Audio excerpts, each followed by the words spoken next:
A expressão outsider foi muito usada recentemente, inclusive na candidatura do Pablo Marçal em São Paulo. Eu não sei se existe um contraponto entre o Pablo Marçal, a candidatura dele, e a sua candidatura, porque ele quase foi prefeito de São Paulo. Faltou muito pouco para que ele fosse ao segundo turno, se apresentando como alguém que não era do sistema, alguém que propunha a parte simpatias e antipatias. Eu só estou usando o exemplo do Marçal pelo desempenho que ele teve nas urnas e pelo desempenho que ele tem nas redes sociais. Você é esse outsider? Você ocupa esse espaço do Pablo Marçal que está inelegível nessa eleição? Não. Eu acho ele um sujeito deplorável e eu não quero em nenhuma medida parecer ele. O Pablo Marçal é um sujeito sem caráter, é um aproveitador. Ele usou os sonhos daquelas pessoas aí nas eleições com um monte de brincadeira e sumiu. Eu não sou um irresponsável. Eu não vou ficar inelegível ao final dessas eleições. Eu montei um partido político. Esse partido político pressupõe responsabilidade, não só com o que eu estou fazendo numa eleição presidencial, mas nas dezenas de candidaturas que nós vamos ter a governador, nas milhares de candidaturas a deputados só esse ano.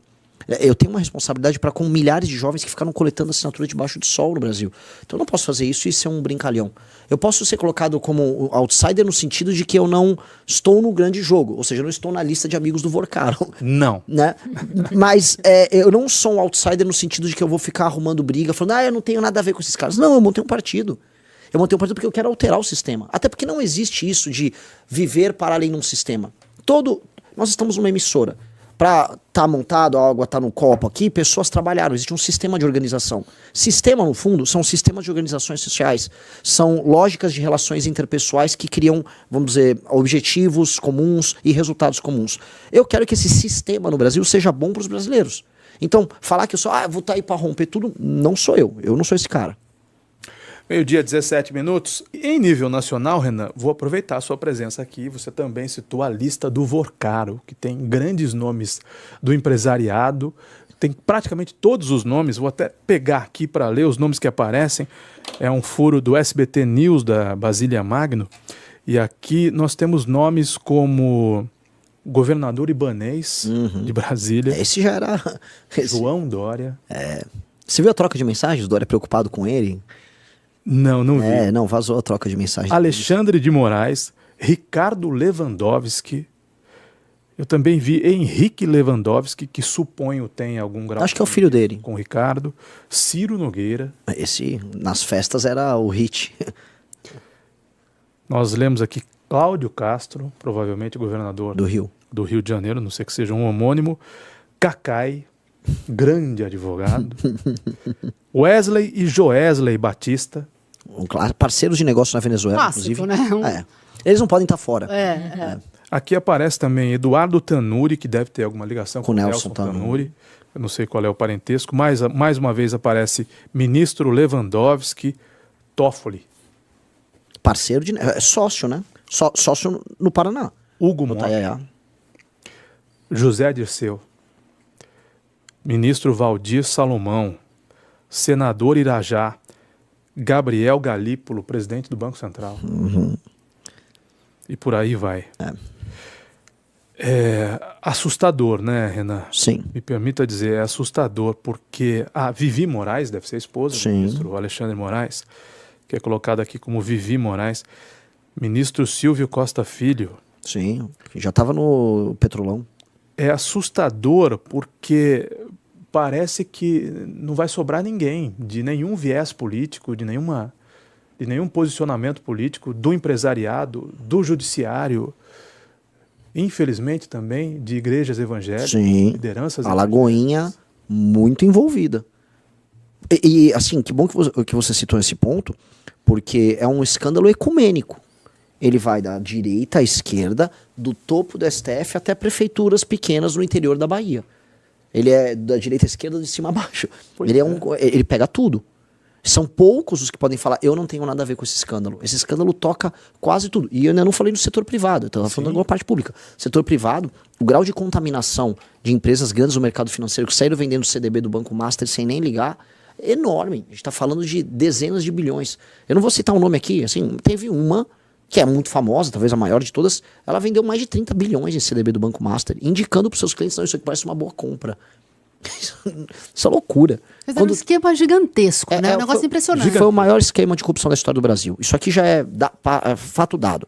Não só em volume de dinheiro, mas em contaminação, não só no mercado, mas na política. Você está falando de ministro do STF, ministro do STJ, foi citado um aqui. Está falando de presidentes de partido político. Estou falando de lideranças que participaram do governo Lula, de lideranças que participaram do governo Bolsonaro. Os presidentes do Congresso. Sim. Né? O Alcolumbre está super envolvido. O Alcolumbre participou da nomeação do Otto Lobo para a CVM. E o Otto Lobo basicamente é um nome do Vorcaro e do Joesley. Até porque o Joesley e o Vorcaro tinham negócios juntos. Eles atuavam juntos. Tô falando do governo Tarcísio aqui em São Paulo, tô falando do governo Ratinho no Paraná, eu tô falando de governos do PT na Bahia. Ou seja, é um escândalo que ele não perdoou ninguém. Ninguém. Então, assim, eu obviamente que não vou citar ninguém, eu não tenho nada a ver com isso, não estamos nesse jogo, mas mesmo gente que, assim, pequena, espalhada pelo Brasil, se envolveu. É uma máfia? É mais do que uma máfia. Porque, nesse sentido, a máfia em geral, ela tem um inimigo, ou ela garante um território. Eles não tinham um inimigo, não tinham nada, eles eram tudo. Foi um grande esquemão combinado, porque a partir do momento que entrou ministro do STF, entrou gente do governo Lula, entrou gente que estava no governo Bolsonaro, quem é quem nessa história? Quem eles estão enfrentando? Não estava, eles estavam nas mesmas festas. É muito maior que Mensalão, é muito maior que Petrolão. Incomparável. Envolve todos os vieses, todas as vertentes. Todos. E por isso que as pessoas não estão na rua. Só a política, né? E aí você me fez uma pergunta boa no começo, o que vocês mudaram, o que vocês mantêm igual? E eu falei, a gente amadureceu, porque a gente percebeu que as pessoas tinham bandido de estimação. E uma característica hoje do debate público brasileiro é que as pessoas têm bandido de estimação. Então as pessoas de esquerda falam só de um lado do esquema do Banco Master. Eu vi a Tabata Amaral gravar um vídeo muito focada na parte que atendia a direita. Aí quando o Nicolas fala desse negócio, ele só fala do Alexandre de Moraes, que o Lula tem a ver. Gente, todos têm a ver. Todos têm a ver. O próprio Nicolas voou. Voou no jatinho do Vorcaro. Disse que não sabia. Aliás, o Renan, em seus vídeos, você fala muito do bolsopetismo, Sim. né? Dessa fusão entre PL e PT. Sim. E a figura do Bolsonaro e do com Lula. A figura do Lula. Mas é polêmico isso, né? Não deveria ser. Porque o que eu tô falando é só a verdade. É só muito simples. No bolsonarismo e no petismo, você tem lideranças que tratam seus liderados de maneira desrespeitosa, e esses liderados aceitam os erros éticos das lideranças. O bolsopetismo é sobre isso, é do tipo, eu vou xingar ali o Lula num vídeo no Instagram pra ganhar muitos views, mas no fim do dia eu vou votar junto com ele na PEC da blindagem. A PEC da blindagem é uma reedição, inclusive, da PEC da impunidade do governo Bolsonaro. Então, no governo Bolsonaro mandaram a PEC da impunidade, e ela foi reeditada com o PEC da blindagem no governo do PT. Em ambas as votações, tanto o PT quanto o bolsonarismo votaram juntos. Ambos destruíram juntos, por exemplo, a Operação Lava Jato. Então, o bolsopetismo é sobre, vamos dizer... Isso não vai acabar nunca. Mas assim, não deveria ser assim. Você eleito presidente da República vai ter que governar com o Congresso. Você imagina que o Centrão vai deixar de existir? Não, o Centrão no longo termo precisa deixar de existir. Como é que você combate isso? Mudando mais de 500 deputados, mais de 80 senadores... E eles estão lá eleitos democraticamente, o Centrão, né? manda no Brasil. Essas figuras como Gilberto Kassab, Valdemar da Costa Neto, estarão embarcados em qualquer governo. Sim. Né? O MDB vai estar embarcado em qualquer governo. E aí o presidente não fica refém disso tudo? Fica, assim, a gente primeiro precisa fazer o diagnóstico, assim, se você tem um corpo que está doente, vamos diagnosticar a doença e depois vamos propor o remédio. A doença surge na Constituição de 88. A Constituição de 88 era parlamentarista, e ela foi colocada como presidencialista no final. Então, o presidente é eleito, mas a eleição para o Congresso não é vinculada a ele. Portanto, você tem uma Câmara dos Deputados, que a maior parte dos deputados são do Centrão, Sim. O Senado, que é totalmente desproporcional, e ele nasceu para ser desproporcional, mas isso não está servindo de nada pra gente. A Acre ter 3 senadores e São Paulo ter 3 senadores é uma bizarrice. É um absurdo. E o Centrão, na prática, né, olhando nesses termos, ele se beneficia disso, porque o presidente está sempre refém dele. E aí ele consegue espaços de poder, ele consegue dinheiro, ele consegue emenda, ele está sempre com a faca no pescoço do presidente da República, e o presidente manda muito pouco. Uma característica do regime brasileiro é que o presidente não manda nada. O presidente é muito fraco. E ele está ficando cada vez mais fraco, que depois de um certo tempo, a partir dos anos 2010, surge o STF como outra força. E aí ele manda muito menos. Um presidente hoje... Eu não dá nem para falar que o Lula fez um governo de esquerda e o Bolsonaro de direita. Não, ambos fizeram um governo de centro.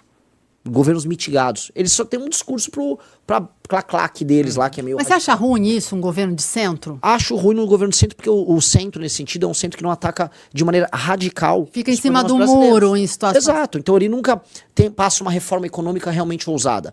Passou agora, por exemplo, uma reforma na área de segurança pública. Tiraram a redução da maioridade penal da reforma. Por que tiraram? Por que tem que ter essas mitigações? Tudo tem que ser mitigado no Brasil. Quando você vai fazer uma reforma previdenciária, vem cheio de mitigações. Então, a gente via sempre aquele país que, quando vai fazer vira um aluno que vamos fazer uma prova, tira 5. A gente nunca tira 8 na prova, 9. A gente sempre tira 4, 5, 3, 4, 5. Porque nunca dá pra fazer algo verdadeiramente intenso. E por que não dá? Porque o Poder Executivo não manda. Quando não, reformas são reformadas. Que sabotava. Lógico, sabotava. A reforma trabalhista tinha um aspecto lá da... Meu Deus do céu, o termo que eu quero me referir é quando... O acordado passar por cima do... Não, quando o funcionário processava a empresa e pedia um valor absurdo, sucumbência. Ah, sim, a questão da sucumbência derrubaram. Foi um avanço extraordinário. Reformaram a reforma. Sim. Sim, derrubaram a sucumbência. Sim, que era justamente a parte mais importante da reforma, que acabou com a indústria da indenização trabalhista. Que é um dos grandes absurdos brasileiros. O Brasil é o pior país do mundo nisso. Pois bem, esse é o grande problema. O Brasil, a gente nunca anda. E por isso a gente ficou para trás. Se você não consegue andar em alta velocidade e fazer o que precisa ser feito em alta velocidade, você fica para trás. Pois bem, a gente tem que alterar o sistema de incentivos. Esse é o diagnóstico que eu faço. O sistema de incentivos da política brasileira precisa ser alterado. E é isso que eu, num governo nosso, farei. O Brasil precisa de 3 grandes reformas, e essas são as 3 reformas que a gente precisa conduzir. A primeira, a destruição do aparato de insegurança que existe no Brasil. Uma guerra ao crime organizado e uma alteração nas leis penais e nas leis de processo penal. E eu quero ser eleito para inicialmente tocar isso. Esse é o tema inicial, esse será o tema da minha campanha. Portanto, minha pré-campanha hoje e depois da minha campanha serão sobre um plebiscito. Votou no número 14, lá na urna, você quer uma guerra contra o crime. Votou no 22, votou no 13, você não quer. E tá tudo bem, é a democracia. Tá? Agora, é plebiscitário. Eu vou oferecer uma guerra ao crime. 2, nós temos que ter uma reforma fiscal, um ajuste fiscal colossal no Brasil. As contas públicas estão indo agora em rota de colisão. O Brasil vai quebrar em 2028. Todo mundo sabe, a rota está subindo assim, 88% de dívida, depois 95% e o juro já está em 15%. Os Estados Unidos têm dívida alta. Os avisos têm sido dados há bastante aos montes. Você vai pegar do Marcos Lisboa aos consultores da Câmara dos Deputados, todo mundo sabe o que está acontecendo e todo mundo fica fingindo que não está acontecendo nada. Essa é a segunda parte, é uma reforma fiscal. E a terceira parte é a reforma do sistema de incentivos. Eu vou te dar um exemplo. Como é que o Kassab é tão poderoso? Ele elege muitos deputados. O deputado dá fundo partidário, fundo eleitoral, emenda, e a emenda é direcionada para os prefeitos que o Kassab tem espalhado pelo Brasil. Pois bem, a gente tem que mudar esse sistema de incentivo. E onde tem que estar o sistema de incentivo? O prefeito na cidade determina o fundo partidário e o fundo eleitoral. E como ele determina? Se ele atinge indicadores de desempenho em áreas essenciais. Por exemplo, você tem uma cidade no Nordeste que tem 5% de cobertura de esgoto. Se ele entrega 15% de cobertura de esgoto, ele vai ganhar 2 pontos. Se ele melhora o ranking Saeb de educação, ele ganha mais 3 pontos. Se a parte de segurança pública avança, mesmo não sendo a prerrogativa do prefeito, mas ele trabalha políticas que melhoram a segurança, avança. Essa pontuação redunda no fim do dia em fundo partidário e eleitoral para o partido político que ele faz parte. E não o número de deputados que são eleitos. Porque hoje o sistema que nós temos faz com que a gente eleja deputado e a gente coloque dos tiriricas a esses caras que viram deputado federal, que é a bancada do like, que fica só gritando e xingando, porque esses caras trazem voto e o voto traz fundo partidário eleitoral. Aí eles chegam lá e o prefeito não serve para prefeitar, para administrar a cidade. O prefeito serve só para gerar voto para esses caras, para administrar a emenda que eles mandam, para administrar os contratos corruptos que eles têm com as prefeituras. Se a gente altera essa dinâmica e o dinheiro e o foco da política é o prefeito, os partidos, o próprio corruptos que eles têm com as prefeituras, se a gente altera essa dinâmica e o dinheiro e o foco da política é o prefeito, os partidos, o próprio Kassab... Mais Brasil, menos Brasília. Com certeza. Mexer no pacto. Mexer nisso. Porque aí o dinheiro que vai para a prefeitura é para executar esses serviços públicos e melhora as prefeituras, e um dos critérios tem que ser, inclusive, aumento da atividade econômica no município. Até porque... Acaba também a coisa de passar chapéu. Que óbvio. Vivem fazendo. E que eles gostam. E é muita eles qualidade gostam. também, né? Porque muita gente, às vezes, ocupa o cargo e não entende nada. Exato. Porque você não precisa eleger um cara bom. Hoje, o que é um prefeito num município pequeno de 20 mil habitantes, sei lá, em Tocantins? Ele é um administrador de emenda do deputado dele e administrador de contratos de lixo, contratos de saneamento, etc., que ele leva essa é a real. E ele não liga, e ele no final, o que ele faz para ganhar a eleição? Ele compra o voto. Eu tô falando de Tocantins, mas assim, com certeza tem compra de voto também em Limeira, tem compra de voto em Vinhedo, compra de voto no Brasil inteiro. Agora, nos lugares mais pobres, ela é mais intensa. Isto é a base do Centrão. E esse sistema de incentivos... Sua contundência não tem gerado processos para você? Sim. Você provavelmente está, está desagradando muita gente. Sim, mas eu preciso falar isso. Porque eu seria louco de não falar isso. Loucura é não falar o óbvio.